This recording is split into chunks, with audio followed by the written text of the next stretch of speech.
Siguiendo con la segunda parte del primer tema del curso de biología, ahora vamos a hablar sobre los niveles de organización de los seres vivos.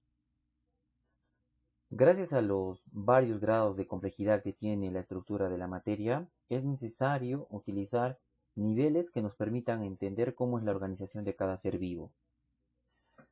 Esa es una de las características importantes de todos los seres vivos y básicamente se basan en que los niveles inferiores le proveen fundamento a los niveles superiores.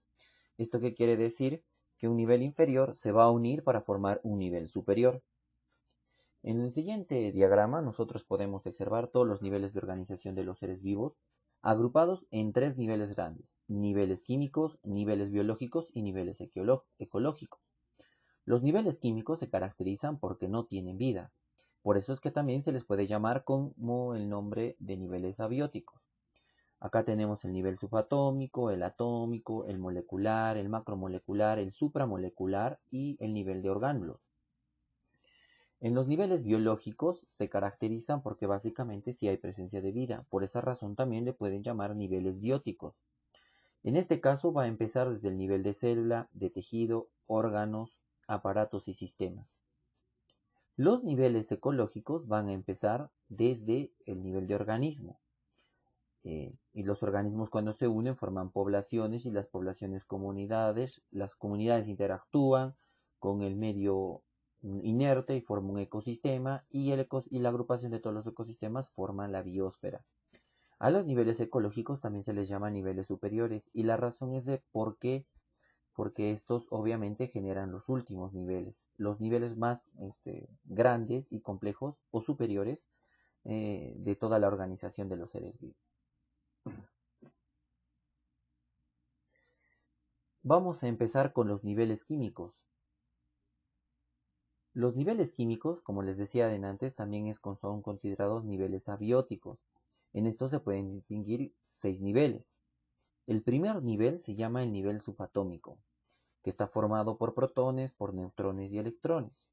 Cada partícula subatómica básicamente tiene autonomía y forma parte del átomo. Los protones se caracterizan por tener carga positiva, los neutrones por no tener ninguna carga y los electrones por tener carga negativa. Cuando protones, neutrones y electrones se agrupan, van a formar el nivel atómico. ¿Y qué es el nivel atómico? El nivel atómico es la agrupación de partículas subatómicas, considerada como la parte más pequeña de la materia. El nivel, en acá podemos encontrar a todos los elementos químicos. Podemos encontrar al carbono, hidrógeno, oxígeno, nitrógeno. Los más de 100 elementos químicos de la tabla periódica se encuentran dentro del nivel atómico. Cuando protones, neutrones y electrones se unen, pues forman un átomo. El núcleo de un átomo está conformado por el número de protones más el número de neutrones. Y la nube electrónica, o básicamente los orbitales, están formados por los electrones. Cuando los átomos se unen, van a formar el tercer nivel, que sería el nivel molecular simple. El nivel molecular simple es la agrupación de dos o más átomos mediante enlaces químicos. Estos pueden ser enlaces covalentes o también enlaces iónicos. En la siguiente animación nosotros podemos representar a cada esfera de color como un átomo. Cada esfera de color está básicamente enlazada con otra mediante enlaces químicos. Quiere decir que esta animación está representando un átomo. Los átomos que estamos viendo acá básicamente son átomos de diferentes elementos químicos que enlazándose para encontrar su estabilidad van a formar moléculas. Y ese es el principio de formar moléculas. Los átomos muchas veces se encuentran inestables estando solos.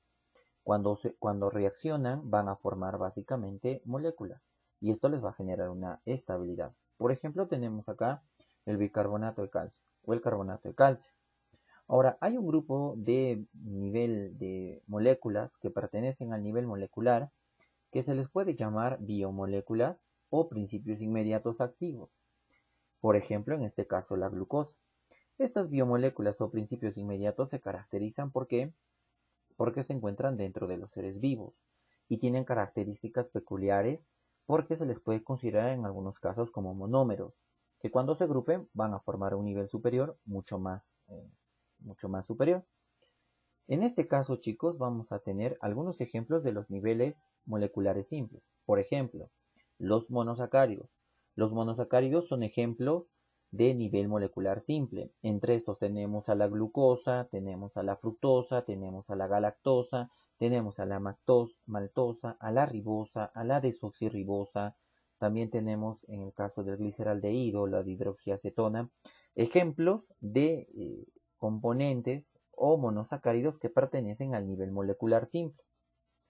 Luego también tenemos como otro ejemplo de nivel molecular simple a los oligosacáridos de tipo disacáridos, como por ejemplo trealosa, maltosa, sacarosa, celobiosa y lactosa. También tenemos a todos los aminoácidos. Recordarán que los aminoácidos se agrupan en aminoácidos esenciales y no esenciales. Todos los aminoácidos pertenecen al nivel molecular simple. Luego también tenemos a los ácidos grasos, tanto ácidos grasos saturados como ácidos grasos insaturados. Y por último tenemos también como ejemplo de nivel molecular a los nucleótidos. Si tú te has dado cuenta en el caso de monosacáridos, específicamente en la glucosa, en el caso de los aminoácidos y ácidos grasos y nucleótidos, se les puede considerar monómeros en este caso. ¿Y qué quiere decir esto? Que cuando estos se agrupen, van a formar polímeros. Entonces, la unidad funcional de un polímero es un monómero. En este caso, la gran mayoría de monómeros pertenecen al nivel molecular simple. Seguidamente vamos a hablar ahora del nivel macromolecular. El nivel macromolecular está formado por la unión de muchas moléculas. Por ejemplo, tenemos en el caso del almidón. El almidón es un polímero o macromoléculas formadas por monómeros de glucosa. Antes hablamos un poco de los monómeros y justamente utilizamos como ejemplo a la glucosa. ¿Qué es lo que ocurre? Si un monómero pertenece al nivel molecular simple, la suma de miles de monómeros van a formar un polímero y los polímeros pertenecen al nivel macromolecular. Un polímero está formado por uniones sucesivas o fragmentos sucesivos de monómeros, unidos obviamente por enlaces químicos. En este caso, su peso molecular es muy alto. Por esa razón, están dentro del nivel macromolecular. En este caso tenemos el almidón. Un almidón está formado básicamente por varios residuos de glucosa, exactamente 12.000 glucosas. Entonces, la agrupación de 12.000 glucosas, que cada una pertenece al nivel molecular simple, va a formar un nivel superior llamado nivel macromolecular. Como por ejemplo, en la imagen vemos un fragmento de almidón y este fragmento de almidón va a tener como monómero a las moléculas de glucosa. Entonces, cada glucosa que se junte y la agrupación de una glucosa de forma densa va a formar un almidón, que sería un polímero. Luego también en otro ejemplo tenemos a las proteínas, específicamente a las proteínas simples, cuyo monómero serían los aminoácidos. Entonces, ¿qué quiere decir? Que la unión de muchos aminoácidos va a formar una proteína. Y las proteínas, por tener un peso elevado, van a ser básicamente unas macromoléculas. Hay otros ejemplos más de macromoléculas que vamos a utilizar, como por ejemplo los homopolisacáridos. Los ejemplos de homopolisacáridos que pertenecen al nivel macromolecular son básicamente muy pocos, como por ejemplo la glucosa, como por ejemplo el almidón, como por ejemplo el glucógeno, como por ejemplo el dextrano, como por ejemplo la celulosa y también la quitina. En el caso de proteínas simples, recordarán que una proteína simple es aquella que está básicamente formada por la unión de aminoácidos que tienen una estructura tridimensional. ¿Sí? En este caso tenemos a las proteínas globulares y a las proteínas fibrosas, que serían básicamente o pertenecerían al nivel macromolecular. Luego tenemos a los lípidos simples, como por ejemplo los triglicéridos. Los triglicéridos básicamente pertenecen al nivel macromolecular porque obviamente es la agrupación de sus monómeros que serían los ácidos grasos más la presencia de un alcohol. Y por último tendríamos los ácidos nucleicos. Tanto el ADN como el ARN también pertenecen al nivel macromolecular y también son considerados macromoléculas porque estos a su vez van a tener una importancia muy específica en la vida porque almacenan nuestra información genética. Y ese almacenamiento de información genética se debe a la unión de los nucleótidos que éstas la conforman. Cada nucleótido pertenece al nivel molecular simple, y si un ADN o un ARN está formado por la unión de varios nucleótidos, pues pertenecen al nivel macromolecular. Ahora vamos a entrar al nivel supramolecular, y tú ya supondrás que el nivel supramolecular es la unión de varias macromoléculas. Entonces, cuando las macromoléculas se unan, vamos a formar un nivel supramolecular. ¿Esto qué quiere decir? Que vamos a tener un complejo con elevado peso molecular bastante grande. Por ejemplo, tenemos a la membrana celular. En el caso de la membrana celular, tenemos la presencia de ¿qué? Tenemos la presencia de lípidos, tenemos la presencia de proteínas y también tenemos la presencia de carbohidratos. Si suponemos que en el caso de los lípidos y de las proteínas se van a unir o va a haber la unión de macromoléculas, pues va a formar una supramolécula. La membrana celular es muy importante porque es la estructura celular que va a generar una suerte de división o una especie de capa que proteja lo que está en el interior de la célula. En el caso de los ribosomas están formados por un tipo de ARN, el ARN ribosómico. Y si nosotros entendemos que el ARN ribosómico es básicamente una macromolécula, esta se tiene que unir a otra macromolécula para formar una supramolécula. Y justamente el ribosoma está unido a proteínas de tipo riboforina. Entonces ARN ribosómico más riboforina va a formar una supramolécula. También tenemos en el caso del nucleolo. El nucleolo es una gama de básicamente ¿qué? Vamos a encontrar ADN, vamos a encontrar ARN y vamos a encontrar proteínas. Si suponemos que los tres anteriores son básicamente macromoléculas, la unión de estas va a formar una supramolécula. En el otro caso tenemos a la cromatina. La cromatina es la unión del ADN más proteínas histónicas. Estas proteínas histónicas son las histonas. Entonces, si suponemos que el ADN es una macromolécula y las proteínas histónicas son básicamente proteínas simples y que también es una macromolécula, pues se va a formar una supramolécula, como en este caso la cromatina. En el caso del cromosoma tendríamos que agregar proteínas no histónicas, como por ejemplo el scaffold, que le va a dar la característica o el esqueleto para que se pueda formar un cromosoma. De todas maneras, igual va a formar una supramolécula.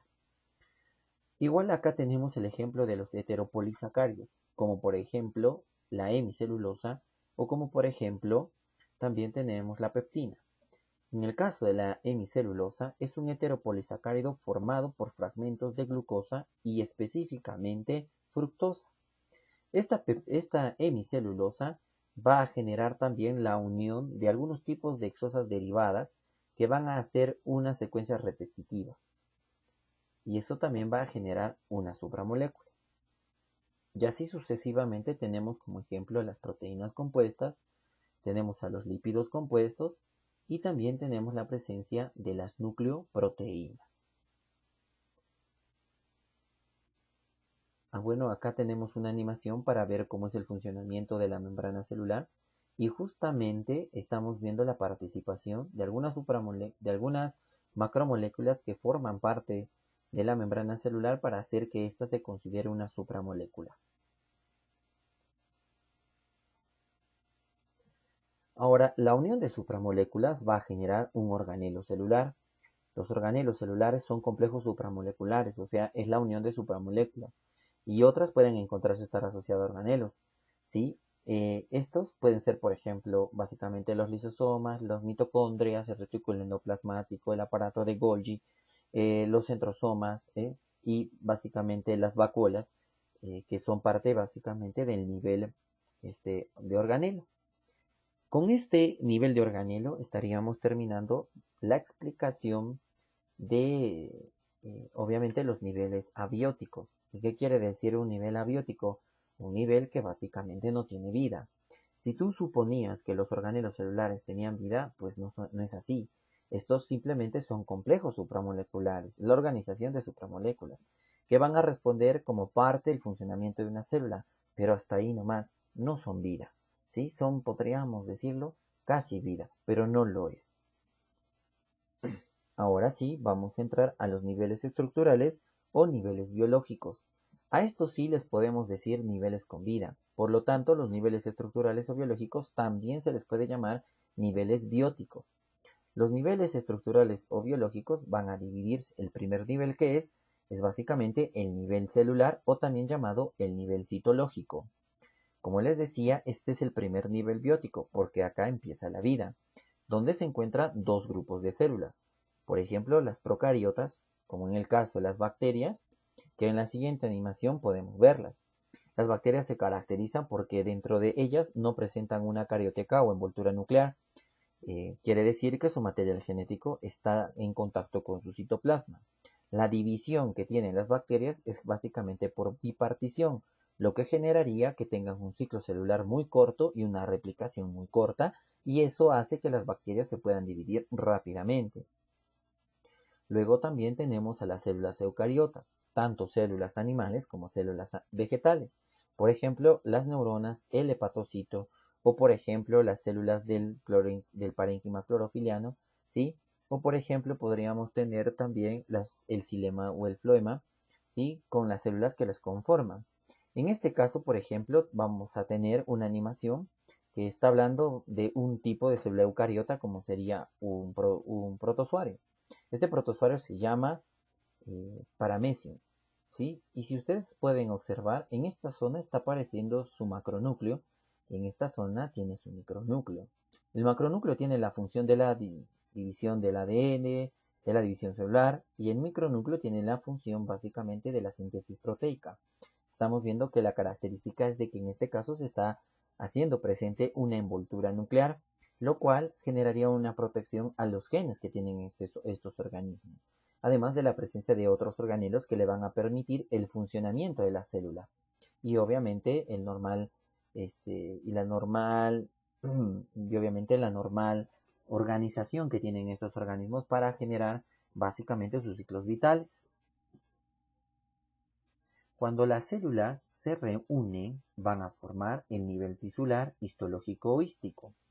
Cabe recordar que no todas las células se pueden unir para formar un nivel tisular. Por ejemplo, las células eucariotas, que son básicamente de vida libre, no se juntan para formar tejidos, pero las células que son parte de un organismo sí. Y esto es muy importante reconocerlo porque el conjunto de células que tiene un mismo origen y que cumplen la misma función son consideradas tejidos. Y esas células que forman un tejido están interconectadas. Y esa es una característica muy importante, básicamente, de la formación de un tejido. Los tejidos tienen células que están interconectadas. Por ejemplo, acá tenemos una animación del tejido sanguíneo. Las células obviamente están interconectadas unas con otras, ¿sí? Y van a cumplir una función definida. Tienen un mismo origen y cumplen una misma función. En el caso, por ejemplo, de tejidos vegetales, tenemos en este caso en el tejido conductor, como en el caso del xilema y floema. Estamos viendo que el conjunto de células va a formar un tejido, en este caso el tejido conductor. Usando el mismo principio de que las células estén interconectadas, pues eso también ocurre entre el xilema y el floema. Las células están interconectadas. En este caso, las interconexiones se va a dar a nivel de plasmodermo o básicamente conductos canal. Cuando los tejidos se reúnen, vamos a entrar al nivel orgánico. El nivel orgánico es básicamente el conjunto de diferentes tejidos que se unen para realizar una determinada función. Y eso va a generar la formación de un órgano. Por ejemplo, acá tenemos, ¿cierto? El riñón. El riñón es básicamente es un tipo de tejido conectivo, pero también tiene tejido adiposo. Entonces yo tengo dos tejidos que se van a unir para formar un órgano. Este órgano tiene la función de la filtración de la sangre y obviamente la conformación de estos tejidos va a generar y va a ayudar a que se cumpla su función definida, que sería la filtración de la sangre. En el otro caso, yo tengo el corte transversal de una hoja.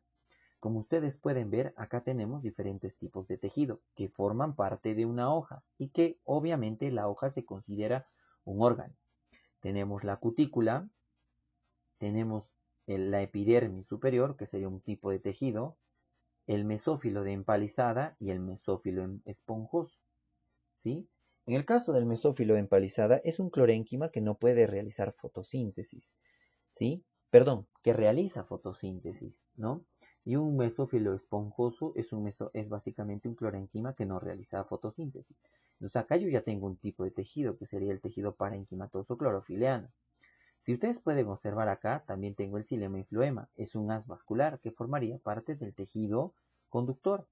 Entonces, si yo tengo el tejido epidérmico y tengo el parénquima y tengo el tejido conductor, la unión de estos tejidos van a formar justamente un órgano. Ese órgano se llama hoja.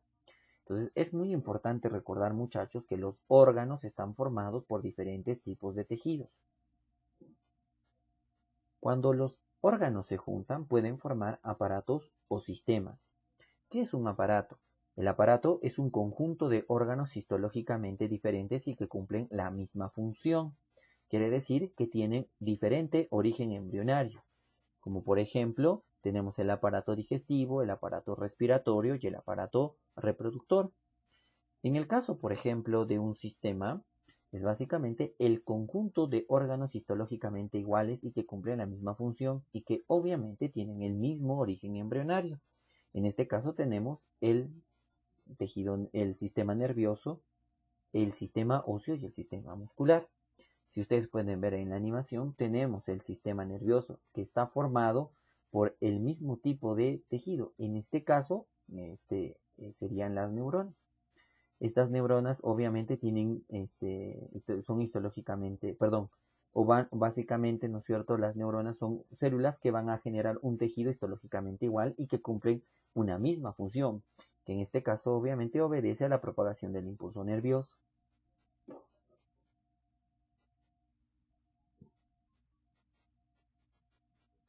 Y con esto hemos concluido los niveles básicamente estructurales o biológicos, recordándole que la importancia de los niveles biológicos o estructurales es que primero se origina la vida y que hay un grupo de estos organismos, que son básicamente los que pertenecen al nivel celular, que pueden cumplir la secuencia. ¿Qué quiere decir? Que hay un organismo, si por ejemplo yo tengo una bacteria que pertenece al nivel celular, pues este también puede pertenecer al nivel de individuo.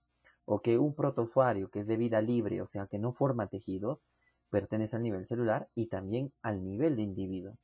¿Esto a qué sucede? A que obviamente estos organismos se saltan todos los niveles estructurales porque no lo necesitan, ¿sí? Son células básicamente independientes, no necesitan de una interconexión, por lo tanto no necesitan formar órganos, ni tampoco sistemas ni aparatos para obviamente cumplir o ser un ser vivo, un organismo altamente complejo. Entonces, ellos son organismos unicelulares altamente complejos, ¿sí? Y que también pertenecen al nivel celular como al nivel de individuo.